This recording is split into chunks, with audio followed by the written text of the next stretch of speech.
Halo saudara-saudara, ya, jumpa lagi di The Soleh Solihun Interview. Yes. Kali ini bersama Fedi Nuril.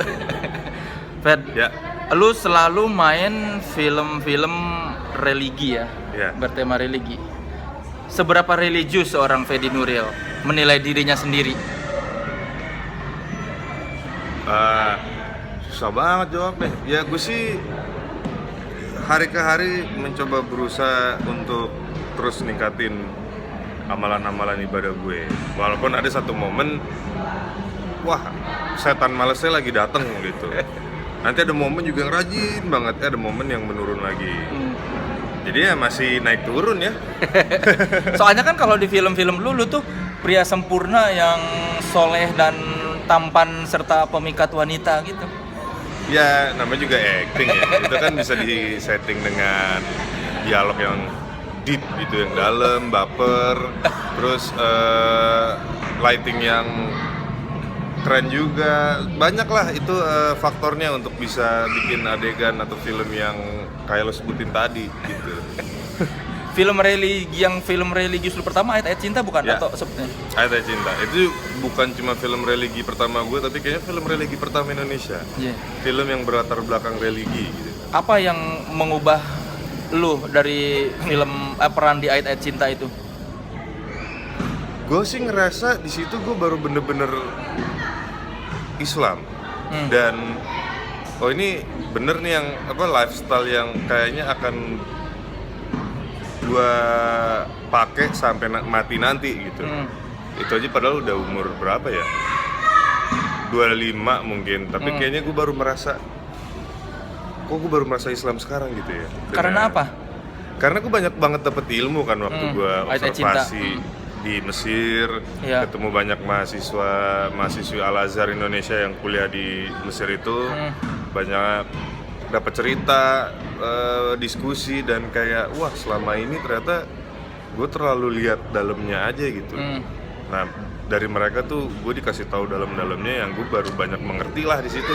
Aturan kenapa ini begini, kenapa itu begitu, baru kebuka lah gitu. Jadi Ayat-Ayat Cinta bikin lu menambah wawasan keislaman lu ya? Iya itu kayak semacam gerbang untuk gua mempelajari lebih dalam, karena anak-anak mahasiswa Al-Azhar ini ngomongnya tuh enak banget, nggak judgmental, nggak yang merendahkan, gaya penyampaiannya tuh enak banget. Jadi malah gue semakin banyak bertanya dan penjelasannya juga simple tapi kena. Akhirnya ya jadi keterusan lah. Gitu. Kan di film-film lu poligami. Iya. Kalau pribadi lu sendiri pendapat soal poligami? Ini pertanyaan $1 juta nih, yang udah nggak kehitung ditanyain berapa kali. Ya gue sih intinya di Quran itu ada. Iya. Jadi gue tidak, kalau gue mau menjadi muslim yang sejati ya gue menerimanya gitu. Tapi memang justru dari film-film ini gue belajar kalau poligami itu walaupun dibolehkan tapi syaratnya banyak banget gitu. Dan itu akan lu pertanggungjawabin nanti di akhirat kan. Let's say istri pertama ikhlas, ridho gitu, tapi giliran yang istri kedua nanti saya nggak ikhlas, nggak ridho, saya masa nggak adil, oh nyangkut juga, nggak bisa masuk surga gitu kan.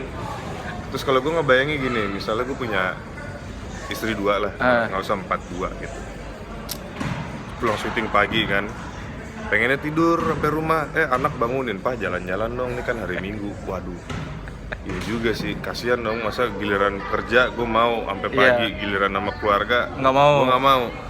Ya udah deh, nak, yuk berangkat, ngantuk-ngantuk gitu, jalan-jalan sampai akhirnya selesai.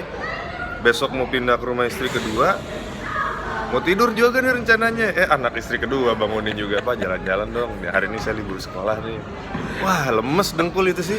Jadi bukan soal membagi waktu adil ya, Semuanya Stamina. juga harus adil, uang bulanan adil. Jadi kalau memang ada yang poligami dan istri-istrinya merasa adil, gue salut banget sih sama mereka. Wah hebat. Pernah ketemu nggak? Lu sepanjang kan lu pasti observasi. Pernah ketemu nggak orang yang menurut lu, oh dia bisa nih? Yang gue tahu nih ya, yang poligami rata-rata istri kedua ketiganya tuh siri, yang istri pertama nggak tahu. Jadi ya gimana ya? Jatuhnya ya gimana sembunyi-sembunyi gitu kan, dan biasanya gitu. Gue baru tahu juga kalau hukum negara Indonesia soal poligami itu baru sah tercatat negara kalau ada tanda tangan istri pertama. Nah di situ gue baru ngerti kenapa rata-rata istri Siri. kedua, ketiga, keempat siri, karena Nggak diizinin. ya kemungkinan di tanda tangannya kan Iya, kecil, iya. jadi disiri-siri aja mereka semua gitu. Nah itu menunjukkan ada ada ketakutan juga dong dari lakinya. Iya. Gitu. Jadi pakainya hukum Islam aja, siri halal kok, udah gitu. Tapi anaknya nggak diakuin secara hukum ya. Nah, itu dia. Kalau garasi apa kabarnya? Garasi lagi vakum sih memang. Karena personilnya ini semua ada yang kuliah lagi, ada yang juga baru punya anak. Jadi kayaknya dia masih adjust sama kehidupan barunya. Dan apalagi kita personilnya kan nggak semuanya tinggal di Jakarta, ada yang di Sukabumi, ada yang di Magelang. Jadi so far ya udah vakum dulu aja sampai masing-masing settle, udah punya sistem yang teratur dan udah bisa produksi lagi. Terakhir manggung bersama garasi tahun berapa? Tahun lalu. Acara apa? Acara, jadi waktu itu fans club garasi itu anak garas ulang tahun dan mereka bikin event, yaitu minta garasi manggung, perform. Karena saat itu sebenarnya masih dalam masa vakum, tapi ya karena ini request dari fans setia, jadi ya kita adain di Sukabumi dan kangen banget sih sebenarnya. Cuma ya itu karena semuanya masih sibuk dan bikin lagu kan juga perlu fokus ya. Iya. Bisa sih bikin 5 menit, cuma ya jadinya salah-salah juga. Tapi ya jadi itulah, kita take our time dulu. Apa atau siapa gitaris yang membuat tuh pengen belajar main gitar? Itu SMP, itu gue Keith Richards, gitaris Rolling Stone. Siapa yang mengenalkan Rolling Stone sama lu? Di TV sih waktu itu gue lihat lagi ada kayak dokumenterinya gitu. Pas gue nonton, gue bener-bener kayak kesihir sama gaya mainnya Keith Richards. Yang sekarang saat gue semakin ngerti gitar, sebenarnya dia nggak jago-jago banget sih, tapi stylenya aja yang asik, yang bikin jadi keren gitu. Nah, mungkin kalau adu skill sama gue sekarang udah jagoan gue, tapi tetap dia nggak bisa dikalahin gitu. Aura dia, style dia, megang gitar, cara dia nge-stroke-nya juga dia doang yang kayak gitu. Tapi menurut lu apakah dia penyanyi yang bagus? Penyanyi yang bagus? Iya. Ya enggak lah. Dia mungkin staraf sama Bob Dylan atau Jimi Hendrix yang mereka pun mengakui kita nggak bisa nyanyi. Cuma karena lagu-lagu yang kita nyanyiin itu kita banget, kita ngerti apa yang kita omongin, jadi pesennya tetap nyampe gitu. Nah itu jujur gitu mereka. Tapi lagu Rolling Stone yang dinyanyikan Keith Richards yang menurut lu paling bagus yang mana? Happy. Karena karena apa ya? Pertama lagunya asik, beatnya, dan cara dia nyanyi itu kayaknya memang happy banget aja gitu. Itu sih gue paling suka happy. Album solonya menurut lu apakah album solo Keith Richards itu Enggak sih. lebih milih album solo Keith Richards apa album solo Mick Jagger? Gak dua-duanya gue. Kenapa? Yang apa ya? Yang nggak rock and roll sih mereka gitu. Sebagai the greatest rock and roll band in the world, gak dapet feel-nya gitu. Mendingan sebagai band ya, jangan sebagai band, solois. Gitu. Walaupun Mick Jagger kan yang Goddess in the Doorway itu sempet kolaborasi dengan banyak musisi, tapi ya gak sih menurut gue. Tetap harus bareng mereka gitu. Mungkin bikin solo berdua. Kalau solo berdua ya Rolling Stone juga. Gak usah, maksudnya Gilbert ya. Lihatlah drummernya nggak usah Charlie Watts. Nanti mungkin kalau udah pada mati. Iya mungkin ya. Tapi lagu Keith Richards nggak bakal mati men. ya karena livernya kuat banget ya. Sampai gue pernah baca kalau ada nuclear holocaust yang akan survive itu kecoa sama Keith Richards. Iya. Saking kuat ya. Saking kuat. Karena ya. udah mabok geger otak, udah apa nggak mati-mati. Michael Jackson udah keburu mati, Prince sudah keburu mati, yang lebih muda Keith banyak Richards mati jatuh dulu. dari pohon kelapa kagak mati. Iya. narkoba kagak mati-mati. Kayaknya dia Highlander itu. Harus dipenggal baru mati. Lagu pertama yang bisa lu mainkan gitarnya apa?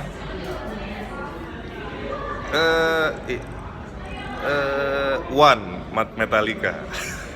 Tapi depannya doang. Teng, teng, teng. Deng. Itu kakak gue yang ngajarin. Udah gitu doang. Deng deng deng deng. Deng deng deng deng. Deng deng deng deng deng deng deng. Dan begitu udah masuk drum yang deng deng deng deng deng deng itu deh. Udah agak pletot-pletot dulu. Itu banget tapi yang ngajarin. Karena itu lagi hot-hotnya. Tahu gue masih SD. Itu kayaknya akhir 80-an itu lagu itu lagi sering banget mana-mana. Seberapa gede kakak lu mempengaruhi selera musik lu? Oh gede banget. Kalau bukan karena mereka, gue nggak akan tahu band-band keren, band-band klasik rock gitu ya. Gue mungkin pure dengerin New Kids on the Block, Milli Vanilli, Debbie Gibson doang waktu itu. Kalau mereka nggak ngasih tahu gue band-band itu. Itu dicengin nggak sama kakak lu dengerin itu semua? Dicengin. Walaupun mereka ikut nyanyi juga sih. Tapi lu ngebela nggak? Lu ngebela New Kids on the Block, Debbie Gibson, lu bela nggak ke sama kakak lu? Bela, ya bela banget enggak sih, cuma intinya gue masih frekuensi gue untuk make tape waktu itu masih kalah. Gue lagi asik dengerin pasti mau nggak mau mereka ganti ya, gue kayak karena gue adik paling kecil jadi nggak bisa ngamuk, jangan dong gue lagi dengerin Debbie Gibson nih gitu. Jadi ya keracunan aja terus gitu. Walaupun mereka juga suka sih lagunya, update juga. Tapi gengsi. Nggak mau ngakui gitu. Sebagai anak metal. Bener. Gengsi mengakui Debbie Gibson begitu enak. Begitu gue pergi sekolah, mereka udah pulang duluan, pasangnya Debbie Gibson juga. Jadi kakak lu apa yang band yang paling, kan pasti ada kakak tuh memaksakan ini band ini bagus nih. Yang paling sering dibilang dicekokin band apa sama kakak lu? Dulu kakak gue ada dua kakak nih. Yang paling pertama tuh kebanyakan yang metal sih, Metallica, Sepultura, Megadeth, Guns N' Roses. Kalau nomor 2 tuh Nirvana, Lenny Kravitz, Kiss. Nah kayak gitu-gitu tuh dulu. Gitu. Tapi ada nggak yang menurut lu pas sekarang udah gede, udah bisa menentukan selera sendiri? Ternyata ini nggak bagus-bagus amat nih. Dulu kakak-kakak gua aja maksain seleranya. Oh ya, itu kayak satu misalnya Led Zeppelin. Ternyata kalau didengerin nih Jimmy Page solonya sebenarnya agak berantakan ya, nggak rapi atau gimana gitu. Terus Metallica awal-awal tuh recordingnya ternyata nggak enak banget gitu. Apa lagi ya? Ya itu sih yang gue inget sekarang, dua itu. Kalau sekarang lu lagi dengerin musik-musik apa? Gue lagi demen denger musik klasik. Gue lagi muter berulang-ulang gitar klasiknya John Williams, La Catedral, Cavatina, Salut de Amor. Jadi aneh sih di saat musik sekarang semakin elektronik, semakin komputer, gue malah semakin analog. Kenapa? Gak ngerti, pokoknya setelah album Garasi kedua rilis tuh, dan saat gue mulai ngutak-ngatik keyboard atau sequencer segala macem, kok kuping gue rasanya sakit gitu. Kok gue kayak bosen ya. Suara-suara ini kayak bising gitu kayaknya. Tiba-tiba gue di Bandung, gue inget banget ada 2 orang gitu main gitar klasik saut-sautan berdua duet. Itu kayaknya enak banget ya dengernya, damai gitu. Nah semenjak itu gue jadi beli gitar nilon. Terus mulai belajar deh gitu, Romance de Amor, Maria Luisa. Lu nggak merasa ini kuping gue udah tua nih kayaknya nih? Kan if it's too loud then you're too old. I guess ya. Tapi gue nggak ya, atau mungkin gue denger musik loudnya kecepetan. Karena dari kecil. Ya karena diracunin kakak kan. Kecepetan akhirnya bosennya lebih cepet. Nggak, tapi gue masih enjoy lah. Yeah. Cuma sekarang lebih ke musik-musik yang gitar-gitar klasik gitu. Ya itu sekarang. Atau lu melembut karena udah mau jadi bapak jadi lu melembut. Ya itu mungkin aja sih. Gue sih tidak mau denial juga, tapi mungkin. Jadi di mobil lu mendengarkan lagu apa? Pertama gue tetap denger radio dulu kan, buat update gitu kan. Dan saat gue udah mulai bosen karena menurut gue musik-musik ini walaupun performernya beda-beda tapi soundnya sama semua, mulai pasang lagi lah yang klasik gitu, klasik. Tapi kadang klasik juga kalau kelamaan dengerin jadi agak ngantuk, baru gue dengerin radio lagi. Puter-puter danan tengah, ujung-ujungnya balik ke yang klasik-klasik dulu lagi. Ya David Bowie kayak. Ya karena Queen kayak sound sekarang kayak sama aja ya. Semuanya pakai keyboard yang sama kayaknya. Jadi terdengar sama semua. Iya, atau mungkin soundman-nya sama kali, Soundman-nya sama, engine-nya sama, studionya sama, plug udah mic-nya sama. Gila deh. Mungkin itu sih kali. Kalau musik Indonesia yang lu ikutin apa sekarang? Yang baru-baru? Yang ada di radio aja sih kayak yang lagi sering ya kan Raisa kayaknya lagi terus-terusan, Isyana, Hi-Fi. Tapi gue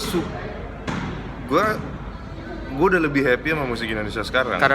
Karena sekarang kan istilahnya apa sih, urban pop, begitu kan ya, pop jazz. Sebenarnya pop jazz sih, cuma dikasih nama urban pop aja.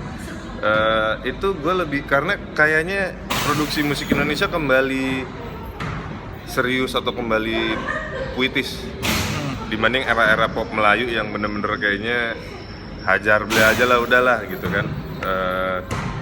Di sini gue lihat kayaknya produksinya, liriknya itu skillnya kayaknya sih pop jazz menurut gue harus benar-benar harus punya skill nyanyi ya biar dengernya enak. Sedangkan waktu masih kemarin boy band girl band yang bisa nyanyi malah yang masih pada kecil itu siapa? Boy Junior. Justru yang gede-gede menurut gue nggak bisa nyanyi itu.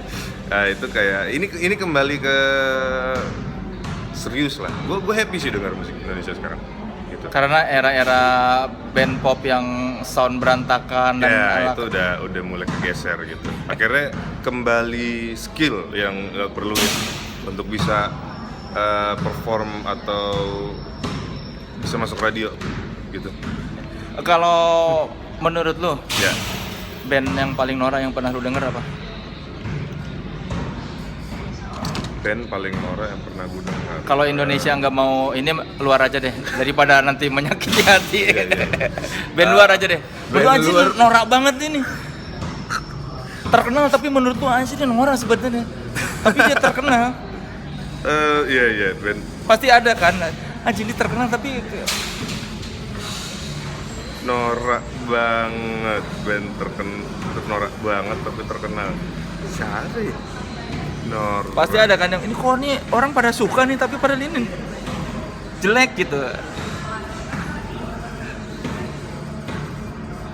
Iya yang ini sekarang ini sih. Apa misalnya? Sebut satu nama.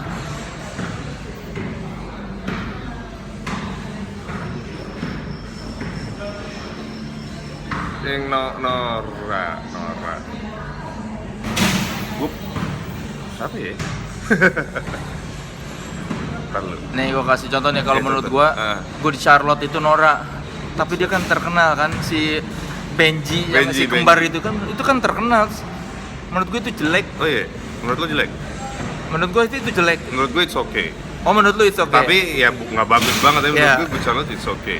Yang Menurut gue norak itu. Norak banget. Aduh, siapa dong ya? Gue bingung. Penyanyinya atau aja.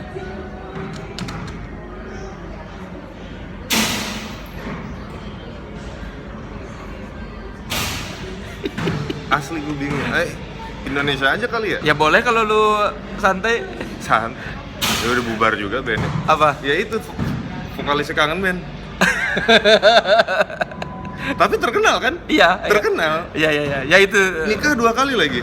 Iya. Udah 2 kali. Terus, Banyak kayaknya perasaan bukan istrinya ada berapa gitu. Iya gitu. Poligami. Iya. Oh iya poligami. Kalau nggak salah ya. Oh, nggak tahu, Pokoknya gua. udah nikah Iya. banyak dah. Ya menurut gua gayanya melebihi skillnya.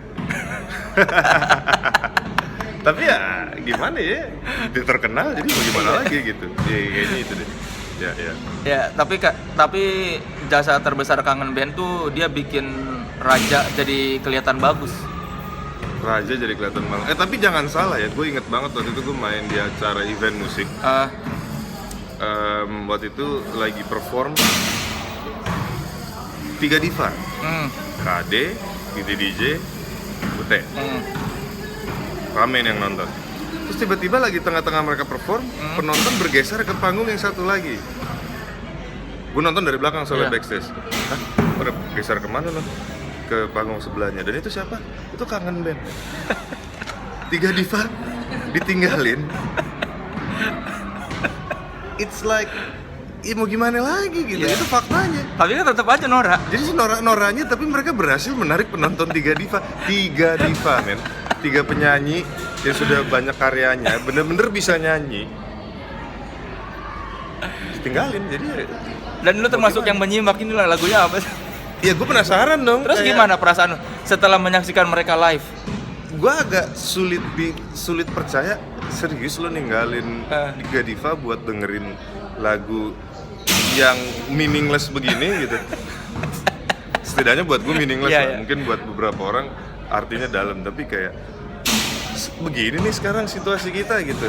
Ya gue harap sih waktu itu 3 diva berbesar hati ya, nggak yang dressing roomnya langsung diberantakin gitu, standing AC-nya dijatuh.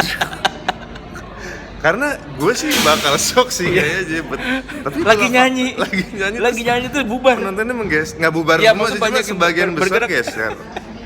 Ya saat itu faktanya seperti itulah. Lu nonton nggak mereka si Kangen Band pas live-nya itu pas? Nonton. Terus gimana menurut lu live-nya mereka? Penonton pada loncat-loncat dan nyanyi, choir banget. Nggak, terlepas dari penonton. Kenapa? Menurut lu sebagai sebuah band ketika mereka live, gua kan belum pernah nonton Kangen Band live. Oh iya. Ketika Kangen Band live, menurut lu gimana? Ya hancur.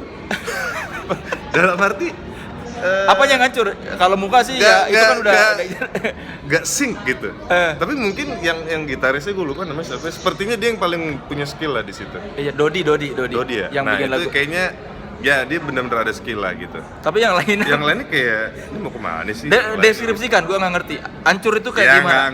Ya mungkin misalnya bass sama kick bassnya nggak kawin. Terus ketukannya dari pelan atau jadi cepet segala macam. Vokalnya juga naik turun kayak agak-agak ketarik gitu, nggak nyampe segala macam. Tapi ya ternyata semuanya loncat-loncat nyanyi. Jadi yang salah siapa? Yang salah kita kenapa nggak suka sama mereka ya? Maaf dong, kan kita selera nggak bisa dipaksa ya. Tapi ada satu lagu Kangen Band yang lu tahu nggak?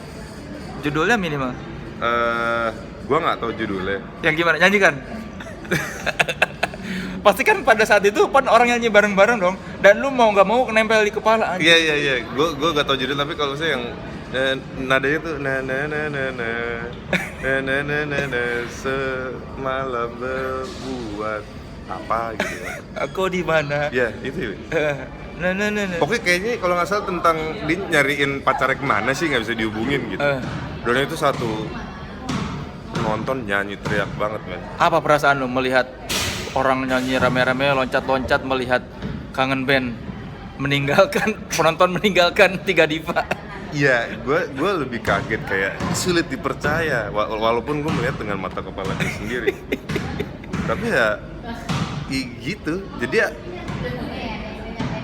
kagum tapi kok begini sih, ini maksudnya apa gitu kan.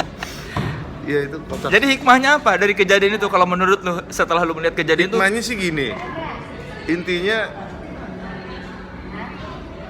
ya lu harus jujur dalam berkarya. Jangan mencoba menjadi penyanyi lain atau band lain. Apa yang lo rasa ya lo bikin lah. Mungkin lo bisa seperti itu. Intinya akan ada tetap orang yang bisa relate sama lagu-lagu lo. Jadi ngeliatnya gitu, dia kan bikin lagu yang memang kayaknya apa adanya aja yang dia tahu. Tapi ternyata banyak yang terima. Jadi ya contoh misalnya kayak Adele dan Lady Gaga. Lady Gaga berusaha sekonsep mungkin dengan bajunya. Atau Adele muncul dengan tubuh gemuk yang kebanyakan dibilang nggak komersil kan, nggak bisa dijual lah sebagai performer. Dengan lagu-lagu yang curhat dan simple sekali, piano, gitar, drum, Grammy disabet semua sama Adele. Yang gue lihat sih kejujuran tetap nomor 1 dalam berkarya. Jadi ya itu aja sih. jangan takut dan jangan berusaha menjadi orang lain. Ya untungnya Kangen Band belum pernah dapat award apapun ya. Emang pernah ya? Emang pernah? Gak Belum? tahu gua. Enggak kayaknya. Itu kayaknya kalau Kangen Band dapat award sih kayaknya kita bingung sih. Iya. Pernah nggak? Enggak kan? Setahu gue sih enggak ya. Masih ada nggak sih by the way bandnya? Enggak tahu. Tuh Kangen Band dicariin Fedi Nuril. Gokil. Dah. Dah.